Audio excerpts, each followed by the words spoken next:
फिर हम हेलो दोस्तों, नमस्कार। मैं मनीष श्रीवास्तव फिर से लेकर आया हूँ आपके लिए एक प्यारी सी वीडियो, जिस वीडियो का नाम है मीटर्स। हिंदी में इसे हम छंद कहते हैं, जो कि बीएड एंट्रेंस एग्जाम के लिए बहुत ही अनिवार्य है। और हर एक प्रतियोगिता परीक्षाओं के लिए मीटर्स यानी छंद बहुत ही अनिवार्य है। और इससे पूछे गए प्रश्न ऐसे हैं जो कि टीचर्स बता तो देते हैं, पर इसको डिफाइन नहीं कर पाते, और डिफाइन भी कर देते हैं तो उसको हम एग्जाम में करेक्ट नहीं कर पाते। तो वो सारी चीज़ें, सारी कन्फ्यूजन इस वीडियो में मनीष श्रीवास्तव आपकी दूर करेंगे। बस वीडियो में अंत तक बने रहेंगे और वीडियो लास्ट तक देखेंगे। वीडियो को स्टार्ट करने से पहले कहना चाहेंगे दोस्तों कि मैंने वर्णमाला का वीडियो डाला था, पार्ट फर्स्ट और पार्ट सेकंड, और इस वीडियो के डिस्क्रिप्शन में मैं उसका लिंक दे दूंगा, आप उसको विजिट करके देखिएगा। और वह वीडियो आपके लिए बहुत ही हेल्पफुल होगा, और ये आपके लिए सेकंड वीडियो है। तो चलिए स्टार्ट करते हैं वीडियो, प्यारी सी वीडियो जिसका नाम है छंद यानी matters. What it means of matters, how can you से, आप कैसे कह सकते हो कि छंद क्या है, और कहीं पर किसी को कैसे बता सकते हो, या खुद भी कैसे समझ सकते हो। तो चलो देखते हैं प्यारी सी वीडियो। कहा गया जिन रचनाओं में वर्ण, मात्रा, यति, गति, तुक, ये 5 चीजें, कौन कौन सी चीजें? वर्ण, कामा मात्रा, कामा यति, कामा गति, कामा तुक, इन 5 चीजों पर बल दिया जाता है, उसे ही हम छंद या मेटर्स कहते हैं। यानी रचनाओं में, ध्यान दीजिएगा, रचना फॉर कविता, किसी भी रचनाओं में ये 5 चीजें वर्ण, मात्रा, यति, गति, तुक पर बल दिया जाए तो वह हमारा मेटर्स होता है। और आगे इसके बारे में बात करेंगे कि वर्ण क्या है, मात्रा क्या है, यति क्या है, गति क्या है और तुक क्या है। उसके पहले कुछ इंपॉर्टेंट पॉइंट्स हैं जो कि आपको जानना बेहद जरूरी है, और छंद से रिलेटेड क्वेश्चंस एग्जाम में ऐसे ही बनते हैं। तो आइए देखते हैं क्या है क्वेश्चन। कहा गया छंद को हम पिंगल नाम से भी जानते हैं। ये पिंगल नाम क्वेश्चन पूछ सकता है कि छंद को हम अन्य किस नाम से जानते हैं, तो छंद को हम अन्य पिंगल नाम जानते हैं। अब ये पिंगल वर्ड क्या है? पिंगल एक गुरु जी थे, या कह सकते हैं ऋषि थे, जिनके नाम पे ही छंद का उल्लेख हुआ है। तो छंद का उल्लेख का सर्वप्रथम उल्लेख, या छंद का उल्लेख सर्वप्रथम किस वेद में हुआ है? तो जैसा कि आप जानते हैं वेद 4 होते हैं, ऋग्वेद, सामवेद, यजुर्वेद और अथर्ववेद, और सबसे प्राचीन वेद है हमारा ऋग्वेद। तो छंद का जो उल्लेख हुआ है वह ऋग्वेद में हुआ है। फिर क्वेश्चन पूछता है कि छंद का अर्थ क्या है? तो छंद का अर्थ आराधित यानी प्रसन्न करना। आराधित का तात्पर्य आह्लादित कर देना, प्रसन्न कर देना, खुश कर देना। और आगे क्वेश्चन देखेंगे, कहा गया छंद के अंग, how many parts of matters. आइए आगे बढ़ते हैं। कहा गया छंद 3 important part of matters. First is the चरण, जिसे पद भी कहते हैं, सेकंड इज द वर्ण और मात्रा, और थर्ड है संख्या, क्रम। तो आइए देखते हैं चरण या पद किसे कहते हैं, वर्ण और मात्रा किसे कहते हैं, संख्या और क्रम किसे कहते हैं। ये पार्ट्स विभाजित हुए हैं, इन्हीं को कहते हैं गण, गति, यति, विराम, तुक। और इन चीज़ों को जानना बहुत ही अनिवार्य है। अगर आप इनको नहीं समझ पाओगे तो आप किसी भी छंद में मात्रा नहीं लगा पाओगे, और इसी को समझा करके हम मात्रा लगाना भी आपको सिखाए। यानी ये वीडियो में छंद की पूरी पोस्टमार्टम, छंद का कोई भी क्वेश्चन कहीं भी किसी भी एग्जाम में पूछे, आप चुटकियों में उत्तर दोगे, ये मेरी गारंटी है। लेकिन हाँ, ध्यान से देखना पड़ेगा वीडियो को अंत तक। आइए दोस्तों देखते हैं। कहा गया है कि छंद के भेद। अब छंद के अंग हो गया और छंद के भेद। How many parts of matters, how many types of matters. First है वाणिक छंद, दूसरा है मात्रिक छंद, और तीसरा है मुक्तक छंद। वाणिक छंद का तात्पर्य क्या है? जिन भी रचनाओं में वर्णों की गणना की जाएगी वह वाणिक छंद हो जाएगा, जिन रचनाओं में मात्राओं की गणना की जाएगी वह मात्रिक छंद हो जाएगा, और जिस किसी रचनाओं में न तो वर्णों की गणना होगी न तो मात्राओं की गणना होगी वह हमारा मुक्तक छंद हो जाएगा। वाणिक छंद के पार्ट्स देखिए, कहा गया है सममात्रिक छंद होते हैं, अर्धसममात्रिक छंद होते हैं और विषम मात्रिक छंद होते हैं। ये सममात्रिक क्या है और अर्धसममात्रिक क्या है, विषम मात्रिक क्या है, आगे के पेज में हम देखते हैं। आइए दोस्तों आगे बढ़ते हैं। कहा गया है वर्ण और मात्रा। वर्ण 2 प्रकार के होते हैं, कौन कौन से होते हैं? एक होता है ह्रस्व स्वर और एक होता है दीर्घ स्वर। जैसा कि मैं वर्णमाला में आपको ये चीजें बता चुका हूँ। तो ह्रस्व स्वर क्या चीज है? जहां पर छोटा, छोटी, छोटा वो और री यानी एक मात्रा हो, यानी जिन पर किसी मात्रा का प्रयोग ना हो, उसे हम कहेंगे ह्रस्व स्वर, और इसका 1 काउंट करते हैं और ये चिन्ह लगता है। और आगे है दीर्घ स्वर। ये आपके दीर्घ स्वर में 7 आते हैं, बड़ा आ, बड़ी ई, बड़ा ऊ, ए, ओ, औ। ये 2 मात्रा लगती है और ये 5 की तरह होते हैं, जिसे हम कहते हैं दीर्घ या गुरु भी कहते हैं भैया। आगे देखते हैं। कहा गया है मात्रा केवल स्वरों की होती है। किसकी होती है? स्वरों की।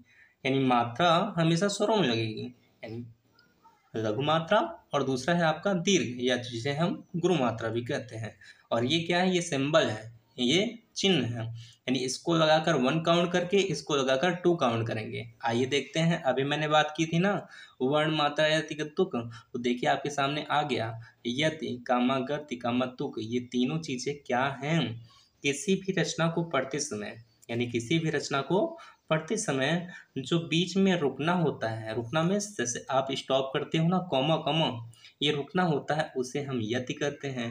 तथा किसी भी रचना को कहने या पढ़ने के प्रवाह को हम गति कहते हैं, यानी पढ़ने का तरीका जय हनुमान ज्ञान गुण सागर जय कपीस तिहुँ लोक उजागर, ये क्या है, ये गति है। परंतु जय हनुमान ज्ञान गुण सागर पे रुकना है, ये यति है। जय कपीस तिहुँ लोक उजागर पे रुकना है, ये यति होता है। अब देखिए कहा गया भैया, तथा चरण के अंत में आने वाले समान वर्णों को हम तुक कहते हैं। अंतिम में जो चीज रुकेंगे, उजागर जय कपीस तिहुँ लोक उजागर, जय राम दूत अतुलित बलधामा, अंजन पुत्र पवन सुत नामा, धामा मा अंतिम में देखिए मैच कर रहा है ना, तो जो अंतिम में मिले उसे तुक, बीच में रुकना फार कामा जहाँ पे है उसे यति, और कहने का तरीका जो होता है उसे गति कहते हैं। आइए देखिए कहा गया है आगे, पद या चरण, ये पद और चरण क्या चीज है, कहा गया है कि छंद में प्रायः 4 चरण होते हैं। वास्तविकता बात सच है, प्रथम चरण, द्वितीय चरण, तृतीय चरण, चतुर्थ चरण हम जानते ही हैं, लेकिन हम डिफाइन कैसे करेंगे, इसके लिए देखेंगे ध्यान से कि छंद में प्रायः 4 चरण होते हैं। पहले और तीसरे चरण को विषम चरण कहते हैं, तथा दूसरे और चौथे चरण को हम क्या कहते हैं, सम चरण कहते हैं। जैसा कि पहला और तीसरा जो होता है इसे विषम इसलिए क्योंकि अपने आप से कटेगा, ये विषम है, लेकिन 2 और 4 जो होते हैं ये सम होते हैं। तो जब दूसरा और चौथा है तो उसे हम सम चरण, और जो पहला और तीसरा आता है उसे हम विषम चरण कहते हैं। आइए आगे बढ़ते हैं, आगे देखिए कहा गया है गणों की संख्या 8 है। ये गण क्या चीज है और कौन कौन से हैं, कैसे याद करें, क्या पूछता है एग्जाम में, हाँ मेरे भाई बहन पूछता है। तो देखते हैं ध्यान से, कहा गया है कि गणों की संख्या 8 है, कौन कौन सी है, यगण कामा मगण कामा तगड़ कामा रगड़ कामा जगड़ कामा भगड़ कामा का नगड़ कामा सगड़। इन्हें याद करने का तरीका एक सूत्र है, क्या सूत्र है, यमा तारा जभान लगा। इस तरीके से य फॉर यगण, म फॉर मगण, ता फार त गण, र फार र गण, और ज फार ज गण, भ फार भ गण, और न फार न गण। ठीक है, तो इसी तरीके से हम याद कर सकते हैं। फिर हमारा क्वेश्चन बनता है, मैंने आपको उसी समय बता दिया कि वाणिक छंद क्या है। तो जिन रचनाओं में वर्णों की गणना की जाएगी उन्हें हम वाणिक छंद कहेंगे। जैसे सवैया, इंद्रवजा, उपेंद्रवजा, मदाक्रांता, मलिनी और सलिनी, मनहरण इत्यादि, ये सब क्या हैं, ये सब हमारे वाणिक छंद हैं। आइए आगे बढ़ते हैं प्यारी सी वीडियो में। चलिए दोस्तों देखते हैं, जैसा कि आपको दिखाया गया है वाणिक छंद, सेकंड नंबर होता है मात्रिक छंद, और थर्ड नंबर हमारा जैसा कि आप देख रहे हैं वीडियो में मुक्तक छंद। तो ये मात्रिक छंद क्या होता है इसके बारे में बात करेंगे, फिर हम वाणिक छंद, जिन रचनाओं में वर्णों की गणना होगी वो वाणिक छंद होगा, परंतु इसमें कहा गया है जिन रचनाओं में मात्राओं की गणना की जाती है उन्हें ही हम मात्रिक छंद कहते हैं। जैसे दोहा, सोठा, रोला, बरबे इत्यादि, चौपाई, ये भी आपका क्या है, मात्रिक छंद। एग्जाम में पूछ सकता है कि सोठा क्या है, वाणिक छंद है, मात्रिक छंद है, मुक्तक छंद है। तो हमें तो पता है ना वो मात्रिक छंद है, तो इसे आप कह सकते हैं कि रोला और ये सोठा मात्रिक छंद होता है। अभी मैं मात्रा को लगा के आपको दिखाऊंगा।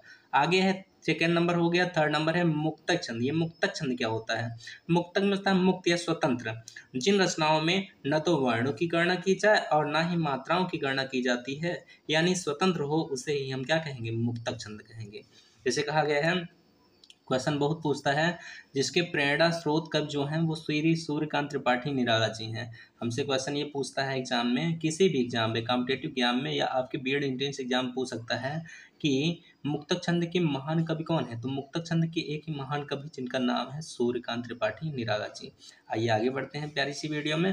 कहा गया दोहा, नंबर फर्स्ट आता है मात्रिक छंद का फर्स्ट पार्ट जिसे कहते हैं दोहा। दोहा क्या चीज है, कैसे जाने, मात्रा कैसे लगाएं, परिभाषा कैसे बनाएं, वो मनीष बताएगा, बस वीडियो में अंत तक बना रहे हैं। आगे दोहा, दोहा, जैसा कि आपको बताया गया है कि प्रत्येक रचनाओं में 4 चरण, 1 चरण, 2 चरण, 3 चरण, 4 चरण। तो एक का मतलब प्रथम चरण, इसे द्वितीय, इसे तृतीय और इसे चतुर्थ। प्रथम और तृतीय को क्या कहेंगे? विषम चरण। द्वितीय और चतुर्थ को या चौथे को क्या कहेंगे? सम चरण। तो ऐसे हम बना भी सकते हैं दोहा का परिभाषा ना। क्या बनाएंगे? यह एक अर्ध सममात्रिक छंद। अब ये अर्ध सममात्रिक क्या है? आधा सम और आधा विषम। तो ये सम हो गया, ये विषम हो गया ना भैया। तो वही 13 13 और 11 11। तो कह सकते हैं ये अर्ध सममात्रिक छंद है। इसके पहले और तीसरे चरण में 13 13 मात्राएं, चरण में 13 13 मात्राएं, तथा दूसरे और चौथे और चतुर्थ चरण में कितनी मात्रा? 11 11 मात्राएं होती हैं।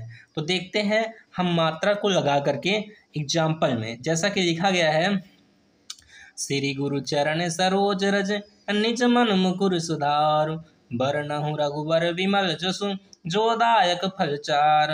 आगे आप जानते हैं, बुद्धहीन तन जान के सुमिरहु पवन कुमार, बल बुद्ध विद्या देहु मोहि हरहु कलेश विकार। आइए देखते हैं जय हनुमान जी की। जो कुछ आप कहते हो ये धर्म की बात नहीं, ज्ञान की बात है। तो स्टार्ट करते हैं मात्रा को लगाना। जैसा कि आप देखते हैं श्री है, यहाँ पर बड़ी की मात्रा है तो टू फार ये दीर्घ या गुरु है। यहाँ पर छोटा की मात्रा तो 1 काउंट, रू तो 1 काउंट, चा पे कोई मात्रा नहीं 1, रा 1, अड़ा 1, 1 2 1 1 1। गिनो इसको, 2 3 4 5 6 7 8 9 10 11 12 13। कितनी मात्राएं होंगे? 13। कौन सा चरण है? पहला चरण है। आगे देखेंगे नीच पे, ना पे छोटी मात्रा कितना काउंट? 1, जा पे कोई नहीं 1 1 1, छोटा ऊ 1, का पे कोई नहीं 1 1 1, था पे बड़ा मात्रा 2 काउंट, रा पे छोटी मात्रा 1 काउंट। गिनो इसको, 1 1, यानी 1 2 3 4 5 6 7 8 9 10 11। कितनी मात्रा है? 11। कौन सा चरण है? दूसरा। आगे देखते हैं ध्यान से, बरनहु रघुबर विमल जसु, 1 काउंट 1 काउंट 1 काउंट 1 1 1 1 1 1 1 1 1। काउंट करो, 1 2 3 4 5 6 7 8 9 10 11 12 13। कितना चरण? तीसरा चरण। कितना मात्रा? 13 मात्रा। आगे देखेंगे, जो दायक फलचार, जो पे, जा पे ओ की मात्रा फार 2 काउंट, दा पे आ की मात्रा, बड़ा की मात्रा 2 काउंट, या पे कोई नहीं 1 काउंट, का पे कोई नहीं 1 काउंट, फा पे कोई नहीं बल्ला, यानी 1 1 2 1। काउंट करो, 2 तो 4 तो 6 7 8 9 10 11। कितनी मात्रा? 11। कौन सा चरण है? चौथा। तो दूसरे और चौथे चरण में कितनी मात्राएं होगी? दूसरे चौथे में सम चरण। कितनी मात्रा? 11 11। और पहले और तीसरे चरण में विषम चरण। कितनी मात्रा? 13 13। तो किसका हो गया? ये दोहा का हो गया। किसी को डिफाइन कर सकते हो ना? किसी को डिफाइन मत करो भाई बहन, अपने आप को प्रूव करो कि आप कितने पानी में हो। Okay dear, just start. आगे देखते हैं, ध्यान से लेट स्टार्ट। चलते शुरू करते हैं। सेकंड नंबर बच्चों देख सकते हैं, सोरठा। सोरठा फॉर क्या? आप देखिए 4 पद, प्रथम द्वितीय तृतीय और चौथा चरण।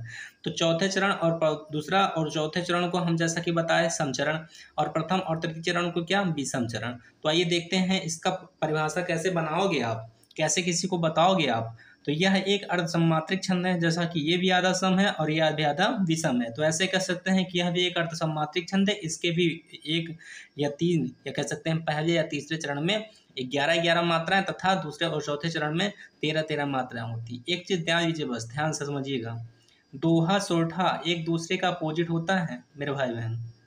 कहा गया है कि पहले उसमें कितना? 13 13, और इसमें कितना था? 11 11। अब कितना हो गया? 11 11। अब कितना हो गया? 13 13। बस इतना दिमाग में रखो, बस, और कुछ नहीं। लेकिन हमसे कहा गया यहाँ पर एग्जाम्पल समझते हैं। कुंद इंदु समदेह, उमा रमन करुणायन, अरे जाहि तीन पर नेह, करहु कृपा गर्दन मयन। ना भी है छोटा हो तो ना फॉर 2, यहाँ पर कोई नहीं 1, यहाँ पर 2, यहाँ पर कोई नहीं 1 1 1 2 और 1। गिनो इसको, 2 3 तो 3 2 5 5 1 6 6 7 8 9 10 11। कितनी मात्रा? 11। कौन चरण? पहला चरण। यहाँ देखेंगे हम ध्यान से। आगे देखिए कहा गया है कि उमा रमन करुणा अयन। अब उमा पर 1 2 1 1 1 1 1 2। क्यों? क्योंकि आ की मात्रा 1 1 1 कोई नहीं मात्रा। गिनिए इसको, 1 2 3 4 5 6 7 8 9 10 11 12 13। कितनी मात्रा? 13। कौन चरण है? दूसरा चरण है। आगे देखते हैं, चाहि दीन पर नेह। जा प्या की मात्रा है वो 2 काउंट, 1 काउंट, 2 2 1 1 1 2 1। तो गिनिए इसको, 2 1 3 4 5 6 7 8 9 10 11।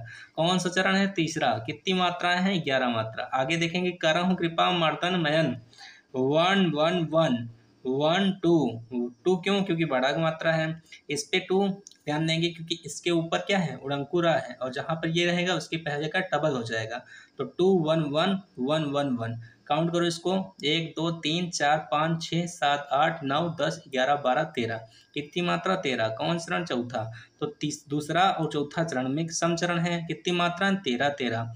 पहला और तीसरा चरण विषम चरण है। कितनी मात्रा? 11 11। तो जहां पर ध्यान से देखिएगा, जहां पर हमारे पहले और तीसरे चरण में 11 11 मात्रा रहेंगी और दूसरे और चौथे में रहेंगे 13 13, वो होगा सोठा। परंतु इसका जस्ट अपोजिट दोहा होता है, जहां पर पहले और तीसरे चरण में 13 13 मात्रा है तथा दूसरे और चौथे चरण में 11 11 मात्रा रहेंगी, वह हमारा रहेगा भाई बहन दोहा।